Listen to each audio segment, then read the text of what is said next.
Let me, it's my pleasure to be here, and it's my relief to be here. So, and I appreciate the way the room is all filled. I'm very impressed. This talk that I'm going to share with you to begin with is actually one of my favorites, and you'll see why. It has lots of videos in it, and it has a twist at the end as well. So let's dive in. Now, we all know that our bees make honey, and we all probably have, most of us probably have this experience of the delight of watching honey run like a river out of the bottling tank or the extractor, and maybe even you've seen this sort of thing, this kind of display. Squeeze bears, plastic squeeze bears. I think it's the nicest way to enjoy honey. But what I want to do today is not look at the honey per se, but to go inside our hives and look at how the bees are so well organized, almost with a factory-like organization, to be very efficient at making this honey. And why do I use the factory analogy? It's because, as in a factory, within a honeybee colony, there's a division of labor to boost the efficiency. And this division of labor is, let's see, I have a pointer. Green, color of life. Okay, we've got a division of labor between two groups of the bees in the colony, the foragers and the food storers. And we'll talk about what these bees are, but in a nutshell, the foragers are the most elderly bees in the colony. The food storers are middle-aged bees in the colony. And the division of labor is between working outside the hive in the field, as the foragers do, collecting the raw material, and the bees working inside the hive, processing that material, taking the nectar and converting it into the honey.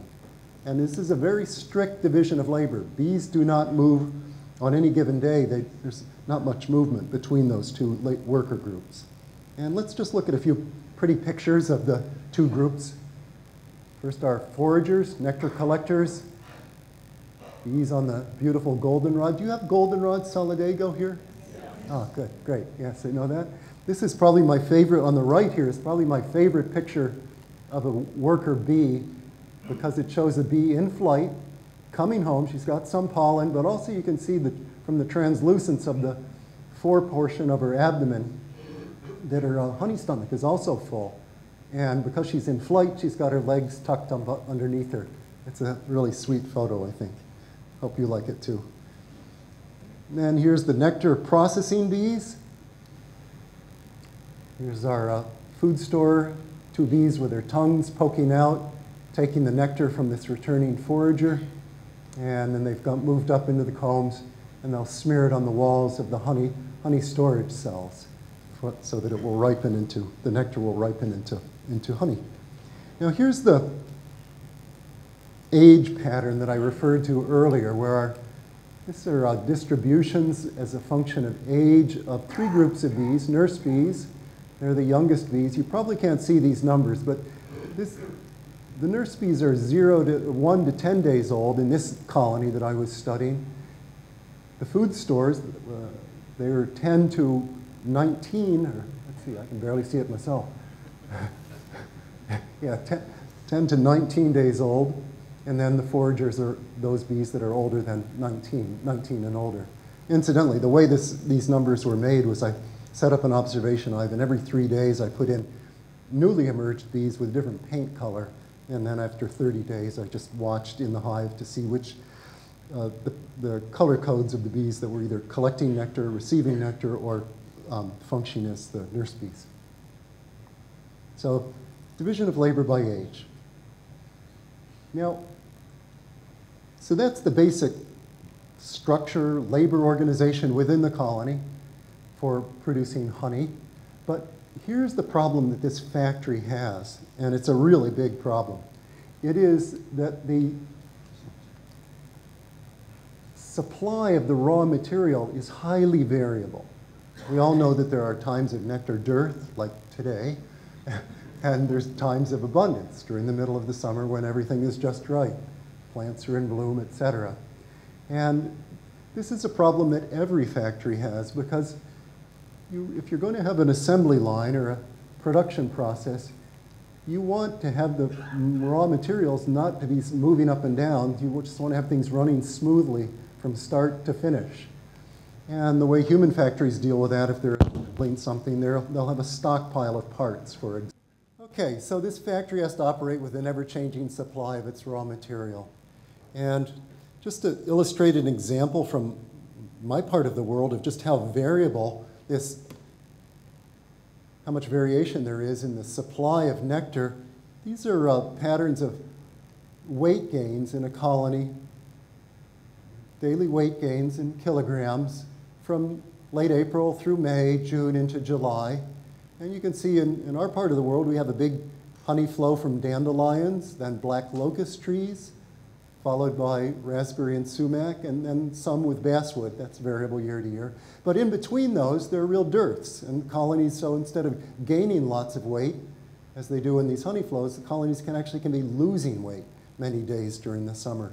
I don't know, you probably have a similar pattern here? Real ups and downs? Well, that's the issue that the bees have to deal with. And I'm just going to ask it, I want to make sure that what I've said so far is clear. So are there any questions at this point? Okay. So what does a colony do to deal with this situation when suddenly nectar becomes abundant, a nectar flow starts up? What is a colony going to have to do to capitalize, to take full advantage of this?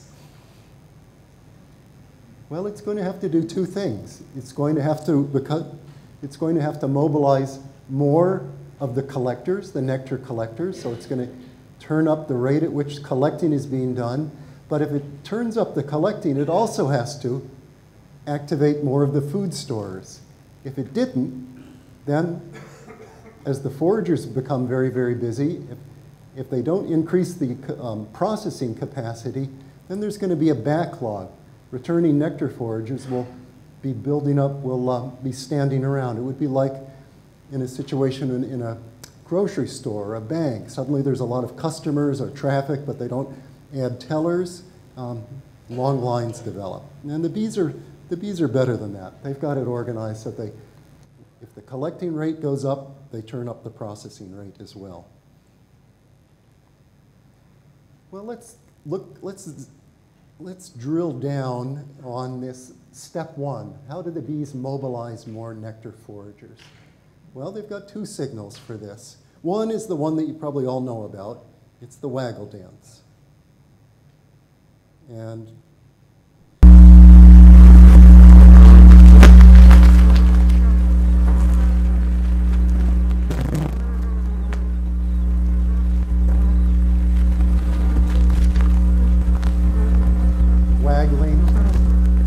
pointing in a certain direction, and each waggle phase, waggle, waggle, waggle, waggle, is consistent in its duration. And by the combination of the direction and duration of the waggle run, the bee indicates the location.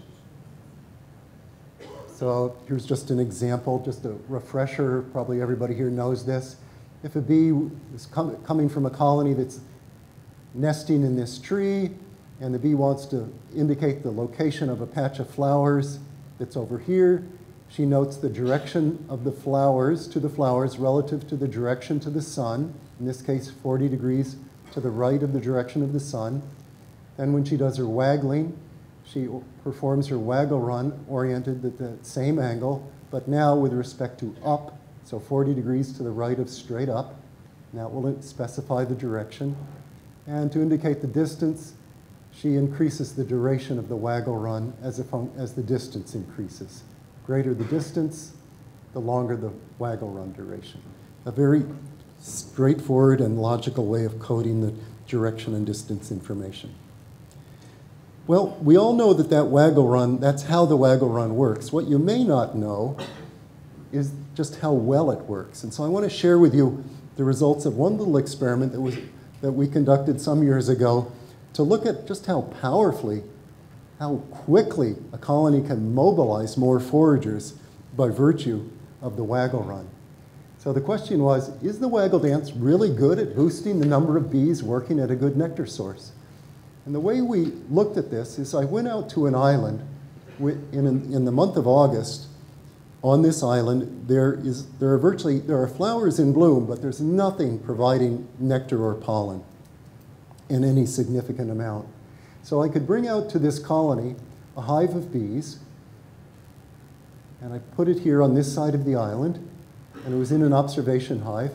And I could bring out to the island also a patch of flowers. And this was a very special patch of flowers because it was a portable patch of flowers. And what you can imagine, I think you can see where I'm going with this. Each day, I'm going to put out the patch of flowers in a particular location, and then I will wait at the flowers for a scout bee, to discover the flowers. And then I would see how quickly that bee could mobilize more bees to that newly discovered patch of flowers by using her waggle dance. And because the flowers were portable, the patch was portable, I could give them a new treasure hunt on three sequential days. Now, what does a portable patch of flowers look like? Well, this is a little portion of it here, just pots of flowers, and these contain borage flowers, Borago officinalis, which bees really like. And the bees really like these ones because I would load the blossoms of these borage flowers, each with a little droplet of sugar water as well. So I would set out, as I say, would put these flowers out, say down by this cove here, several hundred meters from the hive. And for this first one, on day one, I waited there, as you'll see. Well, let's see, look at that now. Yeah, day one. I sat at the flowers. I had an assistant back at the hive. I sat at the flowers, and I sat there for 2 hours waiting for a bee to come along. And indeed, after about 2 hours, I could see a bee, and this is really fun to watch. It's a little scout bee. She was going from this flower to this flower to this flower, not my borage flowers yet. She was just going to every bright object she could find. Finally, she, by chance, bumped into the borage flowers, and then she loaded up. And then, because the flowers were laden with these nectar droplets, it didn't take her long to load up. So she flew back quickly, and here's the pattern that I saw. So there's 120 minutes, no bees at the flower patch. Then, at that point, she finds it. She goes back, and you may have trouble seeing this, but there's a little black bar. That means that when she's in the hive. So she came back to the hive, and you can see now that starting a few minutes after she comes into the hive, the number of bees, total number of bees that have visited those flowers shoots up. So within half an hour, the number of bees has skyrocketed at that patch of flowers. And so that's what happened on the first day. The next, well, it's actually a few days later, but we'll move the flowers to a more distant location. And again, took a while for the first bee to find it, but as soon as one bee found it, very quickly the number of other bees shot up. And same at the 610-meter mark. As the distance gets greater, the rate of buildup of bees at the flowers is less, the steepness decreases. But the point is that, yes, one bee can find a flower, but within an hour, she can send lots of nestmates to those flowers. So when a nectar flow starts up by this combination of the waggle dance and with the waggle dance, they can get a lot of bees out to those flowers. But the waggle dance isn't the whole story of mobilizing more bees to a patch of flowers, more nectar foragers. There's another signal, and it's called the shaking signal. Some of you may have seen this. Let's look at a video of it. It's aptly named because what you'll see what this bee does, she walks around, grabs another bee, and shakes her own body and transmits that shaking sensation into the other bee.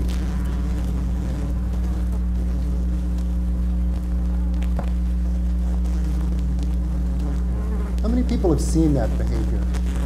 Yeah, fair, yeah.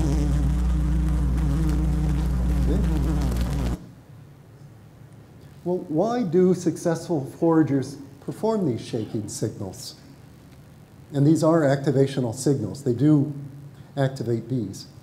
Well, one of the reasons is that foragers go to sleep at night. They're the only bees that sleep during the night. The nurse bees and the bees, the middle-aged bees, their jobs keep going. They can do their jobs, then they need to do their jobs around the clock. But the foraging activity, you can't forage it when it's dark out. And so the foragers come into the hive and they go to sleep. And you can see this with an observation hive. You look on the edges of your observation hive combs, bees will be hanging limply from their forelegs or maybe a hind leg. And if you look at these bees, they're not only immobile, the body, as I say, hangs limply. The breathing rate slows. You can look at that breathing rate by the pulses of the abdomen. If you measure the body temperature with an infrared camera, you'll see the body temperature is dropped. Resistance to disturbance increases. You can poke a bee that's asleep and she doesn't respond. And there's actually one other criterion of sleep which bees also fulfill, and that's brain activity decreases. So these bees really, truly are sleep. And in fact, sleep is universal among all metazoan animals, so that we know. And this is done to save energy at night, and it's also done if there's a spell of bad weather. The foragers will sleep all day if there's nobody to arouse them.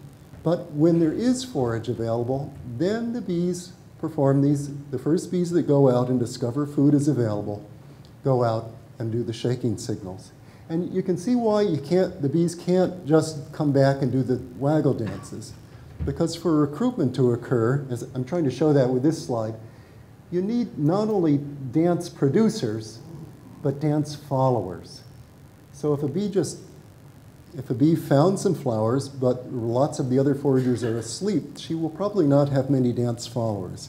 So indeed, when bees come back, after a spell of bad weather, the first bees to find flowers, when they come into the hive, they don't immediately start doing waggle dances. Instead, they come in and they go around and shake and shake and shake bees in the hive. Here's an example of this phenomenon.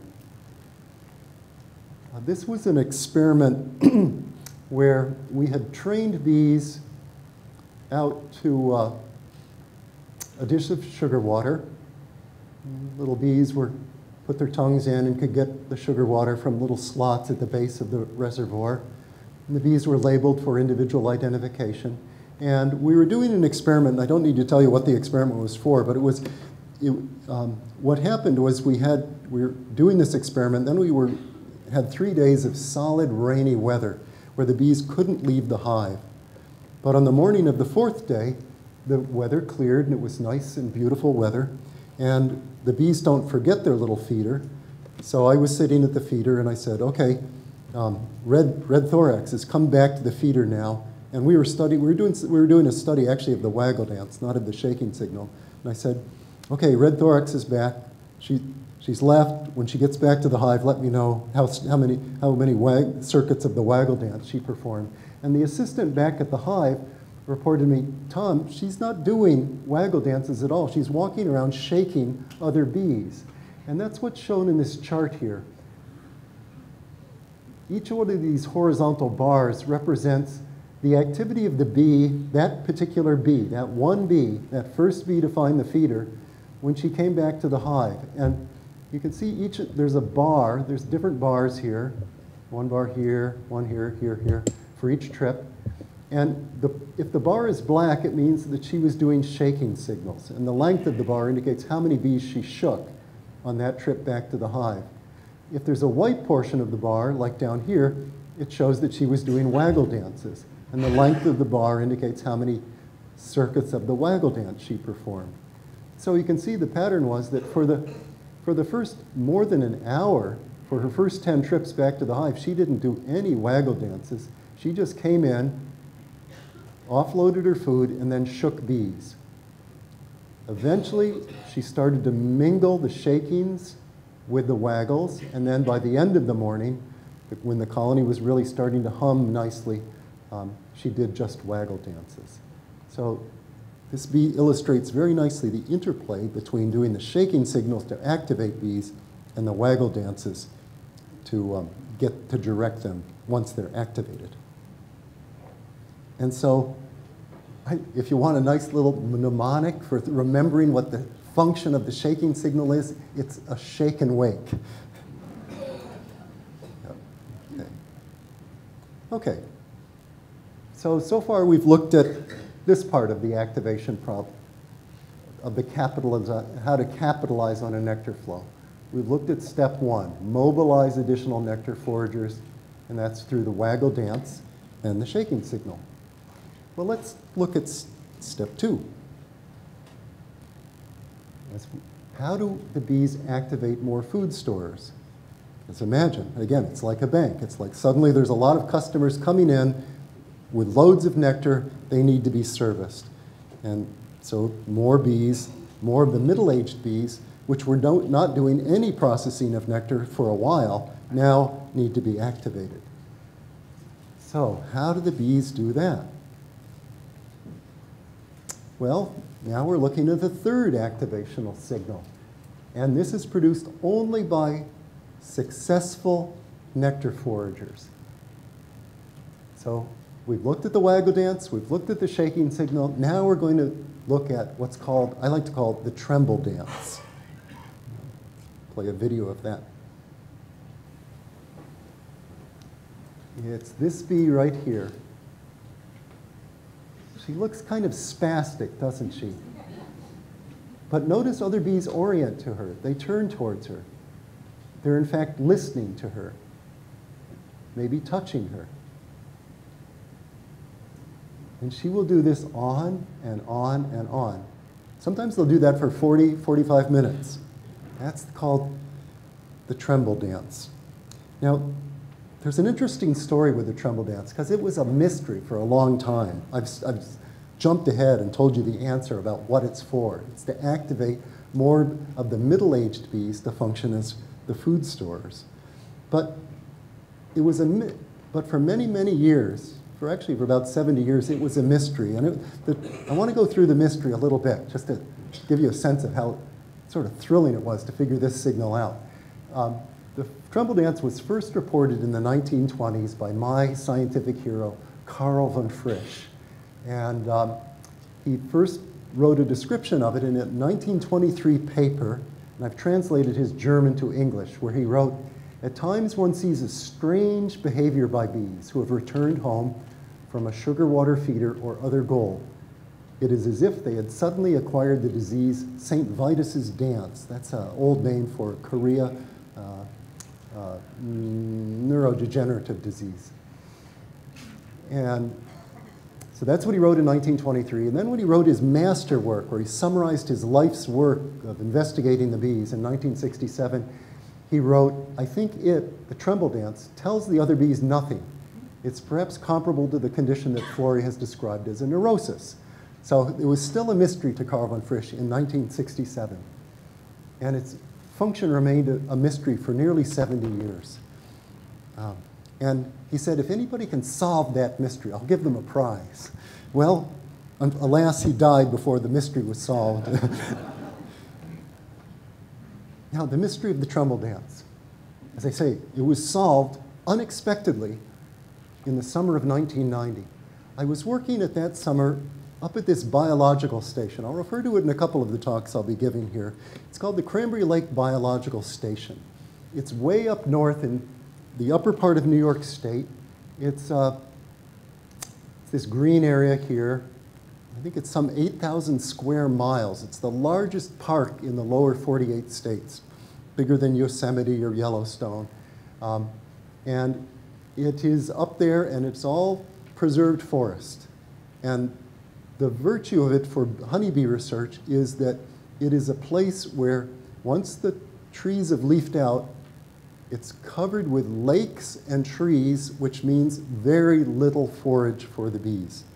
So I go there when I need to do experiments where I need to control the food availability to a colony of bees. So we were up there at the Cranberry Lake Biological Station, and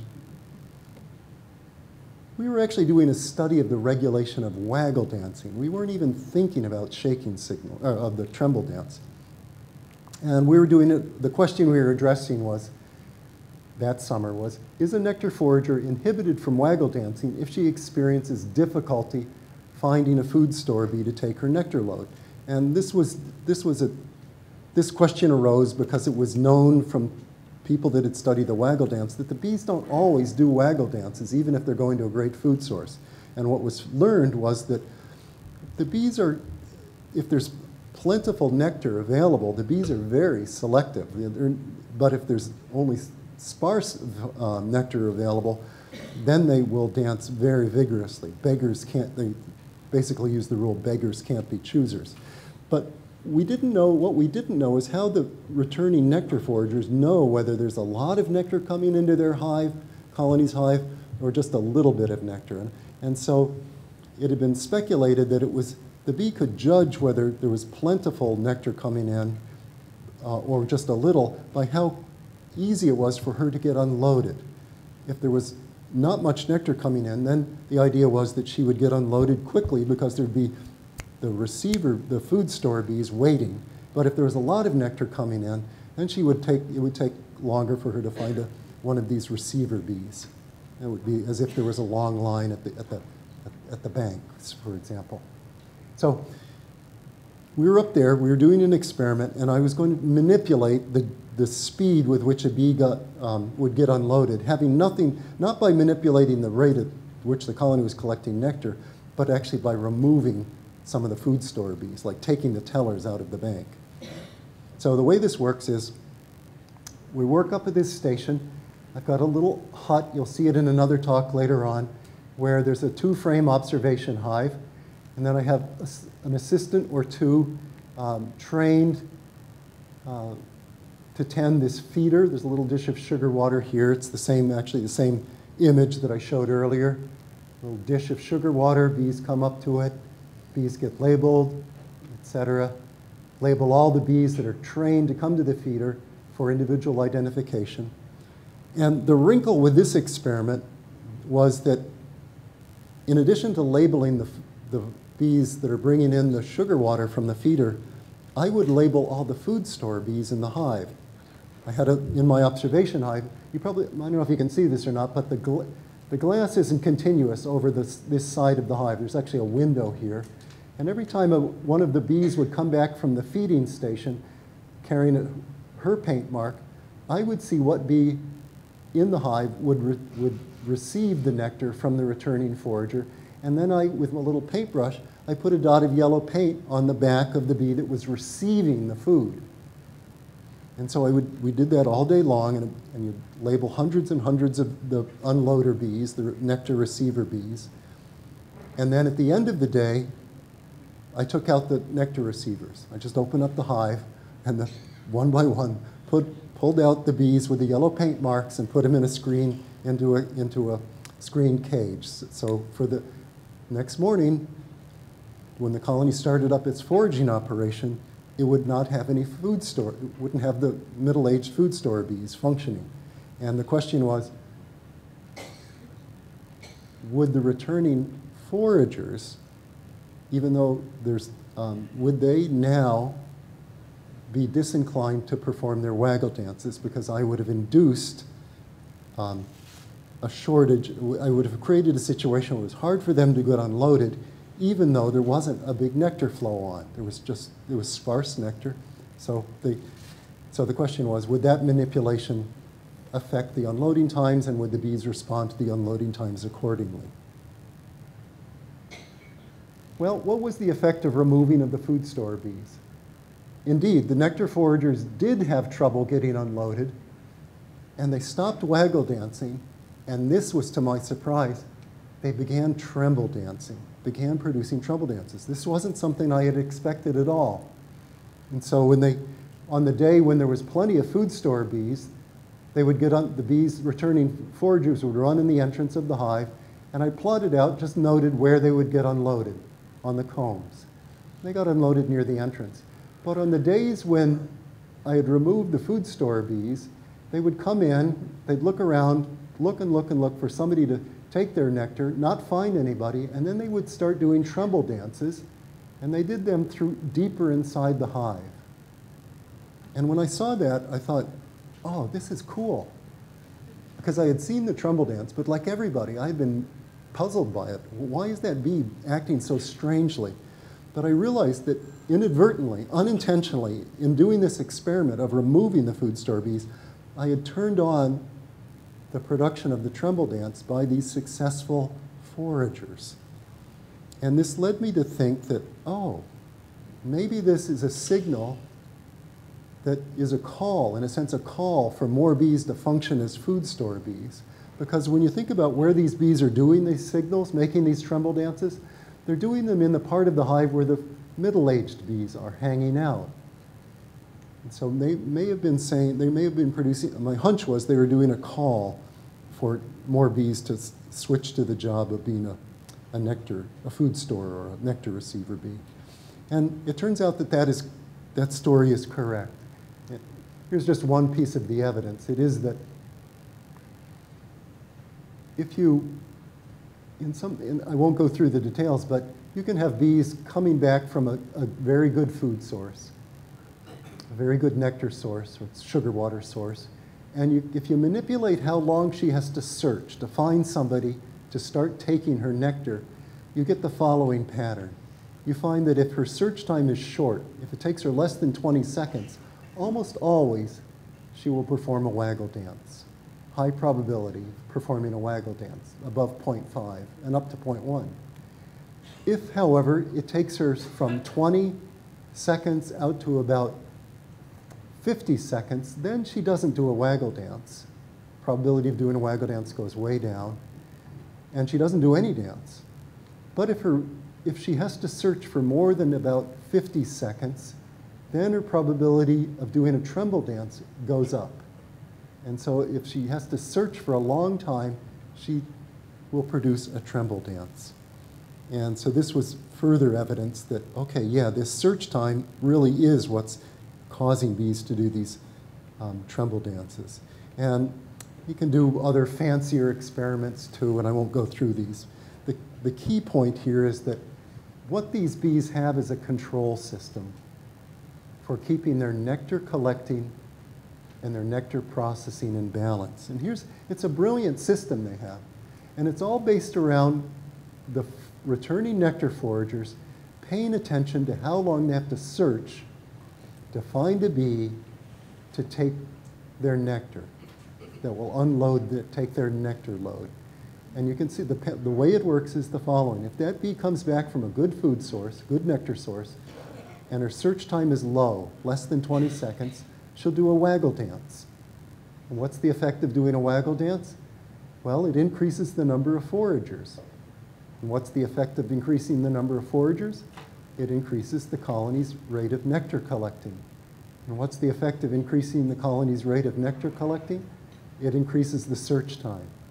And if that process goes on long enough, now the search time will become high.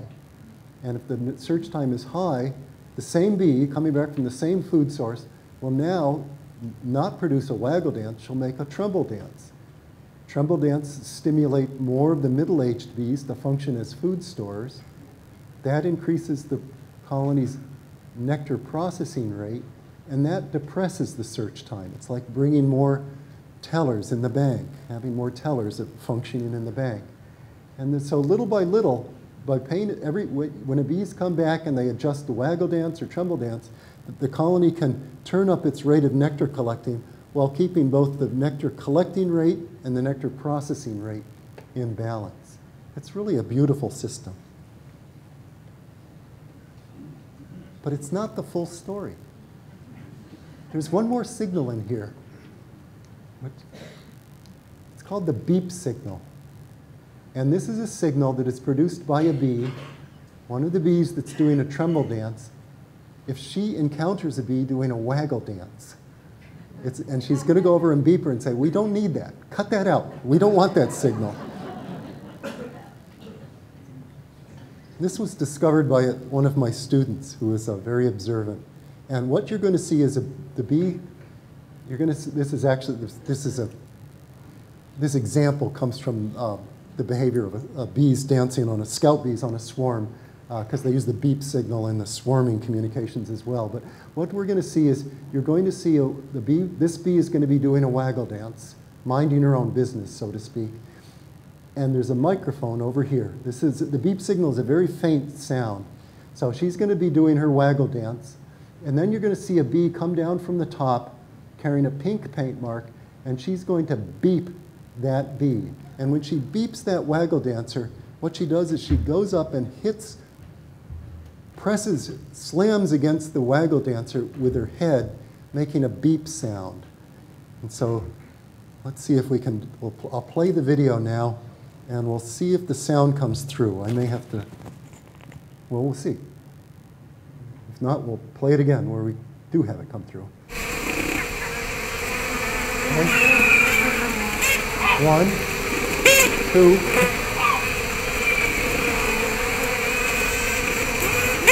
3. I'll play it again.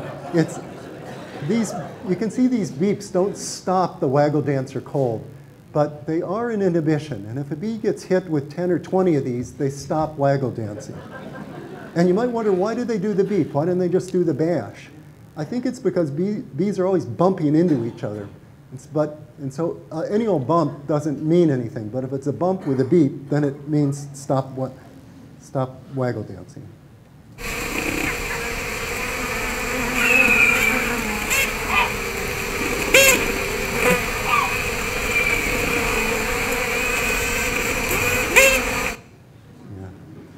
Usually they're hit on the side of the thorax. Okay. So just to review, we've looked at the functional organization of honey production in a beehive, or you can think of it as a honey factory. So again, just to review, what does a colony do to take it? And our big question was, what does a colony do to take full advantage of a honey flow? Because remember, these honey flows are episodic. They're very important. It's only a few relatively small number of days across a summer, about 20, when a colony makes most of its profits, stores up most of its honey, at least in our neck of the woods. So what do the bees have to do to capitalize on a honey flow? They have to mobilize more nectar foragers. And as we've seen, this mobilization of more foragers involves the waggle dance and shaking signals, because you need to mobilize, you need to tell the bees with the waggle dances where to go, but you also have to activate bees to actually pay attention to the waggle dances. And that's what the shaking signals are for.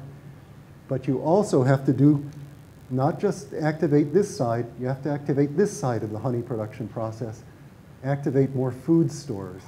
And that works by producing the tremble dances and the stop signals to control the waggle dances by if there's still waggle dancing going on when tremble dancing is being done.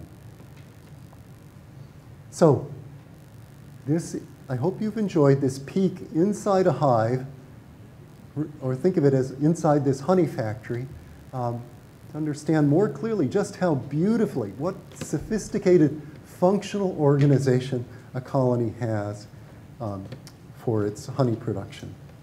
But I don't want to end here. I want to do a quick review. I know as a teacher, I know that review is a very powerful learning tool. So what I'm going to do now is I'm going to, as I show here, you'll see a video of each signal, one signal at a time. And they're not all the same video clips that we have already seen, but they're the same signals. And the questions I'll address to you are, what is the signal and what is it for? So we'll go through them one at a time.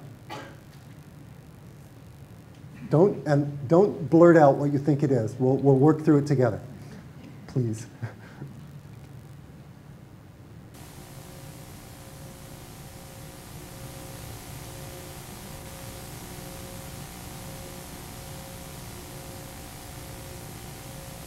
Okay. How many people think that's the shaking signal? Waggle dance. Beep signal. Tremble dance. Good, very good. Okay, what's the tremble dance for? Recruiting food stores. Very good. Okay, next one.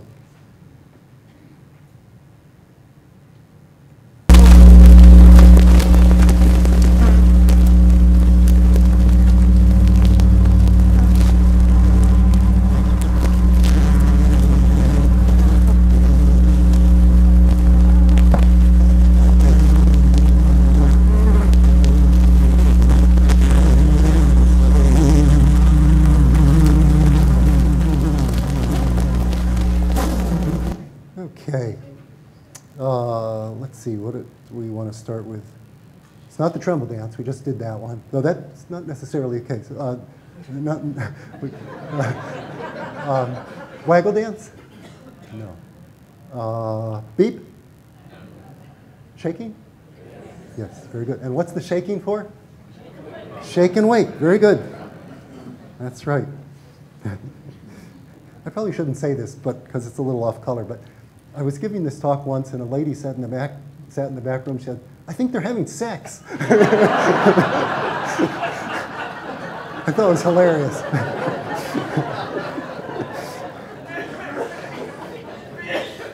Okay, one more. Moving right along.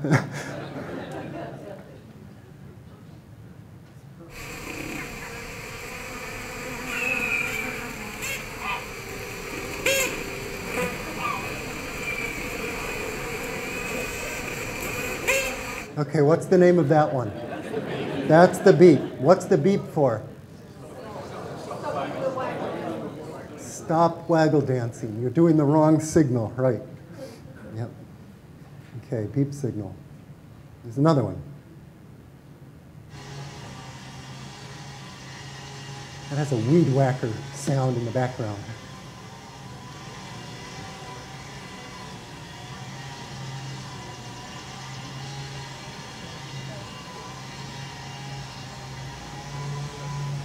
Okay, what's that one called? Somebody said it's the Waggle Dance. Is that correct? What is that? That's the Tremble Dance. And what's the Tremble Dance for? Recruit more food stores. Yep, that's the Tremble Dance. One more.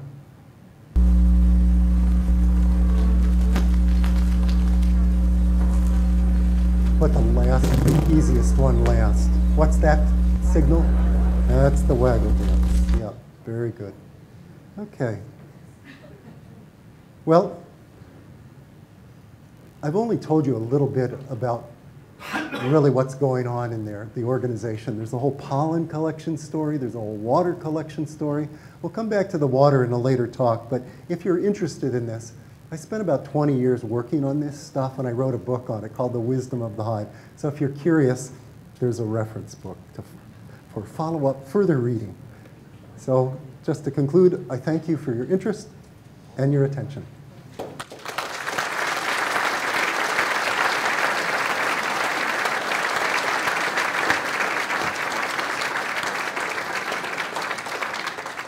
I'd like to ask you a question. Can I start off, please? We know that a different subspecies behave in different ways in some aspects. Does that affect the various signals? Do they have slight variations? Well, all of these signals are modulated in terms of their duration or strength. The Waggle Dance, Trumbull Dance, shaking signal, and even the beeps. So in that regard, yes. Yep. And those are all, that's an interesting question itself. How do the bees know how vigorously to produce each signal? Another story. Thank you. May I ask, your videos of some of the dances were on swarms, and you had a beep signal on a swarm. What would be the function of a beep signal for swarming bees? Yeah, right. Those beeps and the waggles and some of the others were on swarms. And I used, incidentally, I do that because you can get a really nice image on the side of a swarm.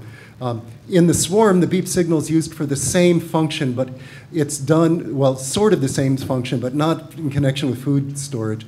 It's a competition between the scouts representing different nest sites. If a bee if a bee likes a certain nest site, she not only will produce waggle dances to advertise it, but if she sees a bee doing a dance for a different site, she will beep that bee to inhibit the dancing for the other site.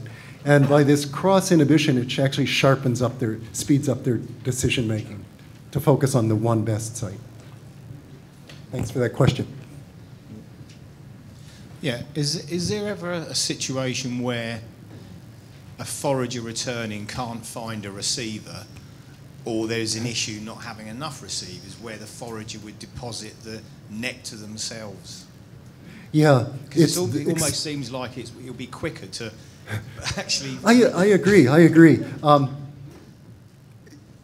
have watched probably over 1,000 bees return from one of my feeders and tracked her to get for this study or that study.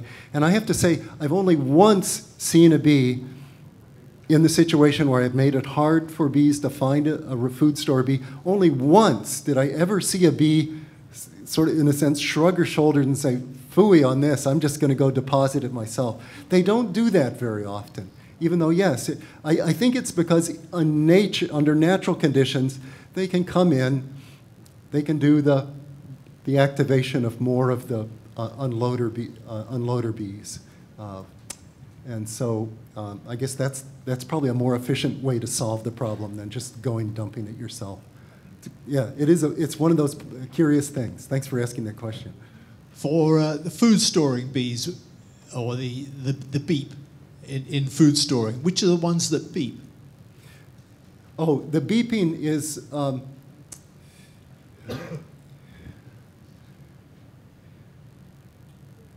it is a bee that is doing a tremble dance, and she encounters a waggle dancer. So it is one of the bees that knows that the colony needs more food stores and is in a position to know, therefore, that it doesn't need to recruit more nectar collectors. The story you provided us of this very well-controlled hive is fascinating. But you originally said that the initial location of flower, or nectar rather, is random. So you have this random incident. Is there anything we can learn from wild bees to inform the location of our hives and things like that, to make sense of where is the best location for a hive? I see.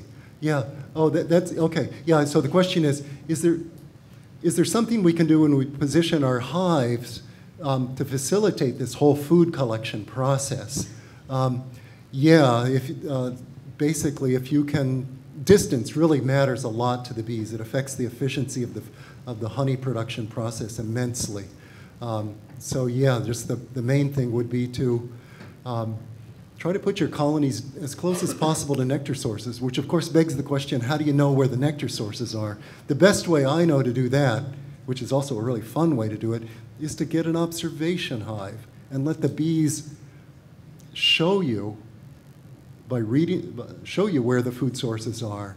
And that's actually fun to do. You set up an observation hive and you just read the dances in the hive, and those bees will have done the reconnaissance, and they'll come back and report, and you can eavesdrop on them, and you can find out where they're going. It changes, of course, week by week, but you can get get a pretty clear picture of that. Okay, up in this direction, there's more dancing, more foraging than down in that direction. Tom down there. Malcolm. Once the foragers have woken up the spare foragers Yeah. and got them activated, Yeah. and once the food store bees and all the spares Yes, things are have been humming along. activated, Yeah.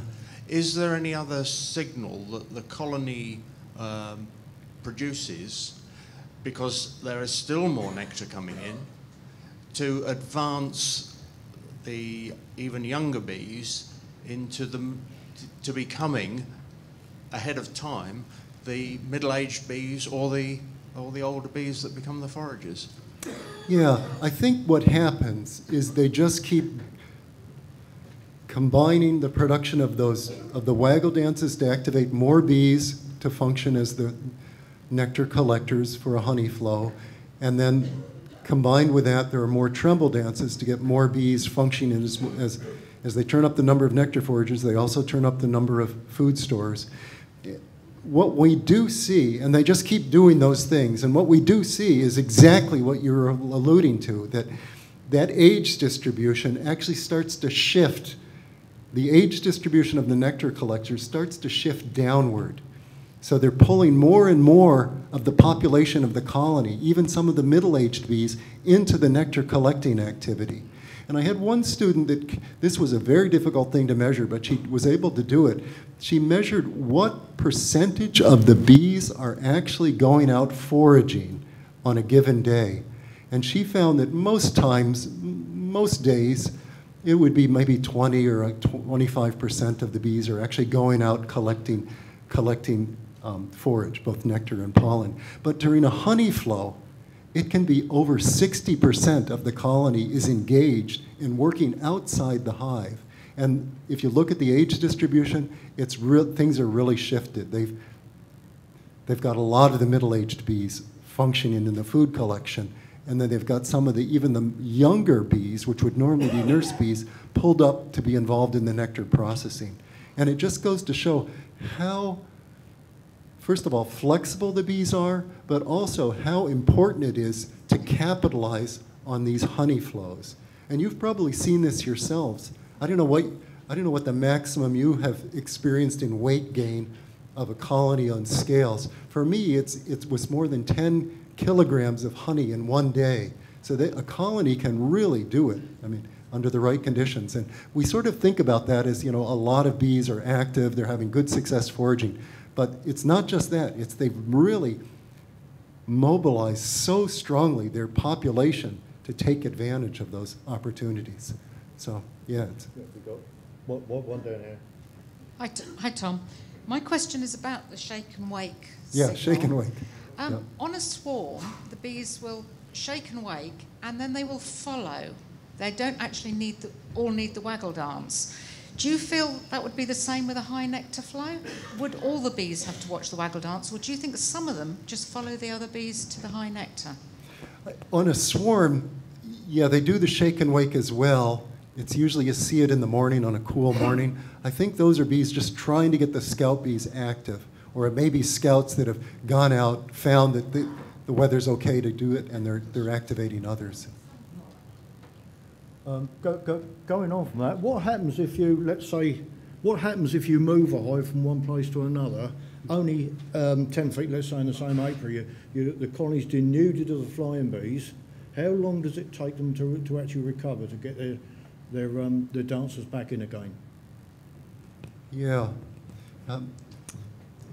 Well, first, if you just move them 10 feet, then they probably would they'd find it. But if you move them so far that you've left the foragers behind, it takes, yeah, we actually have looked at that, and it doesn't take as long as you might think. I mean, the colony is now weakened, of course, but they will over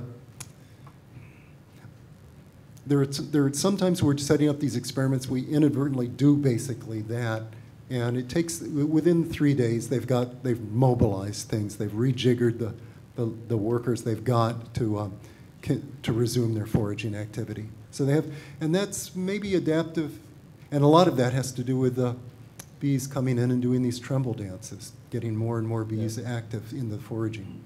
Okay. One down there.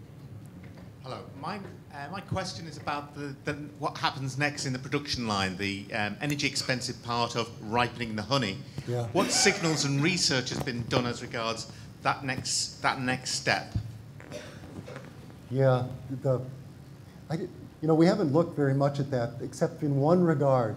We've looked at what happens when they start to run out of honeycomb, a place to store all this wonderful nectar and ripening honey. We find that for the bees to be triggered to start building more comb, 2 conditions have to be fulfilled.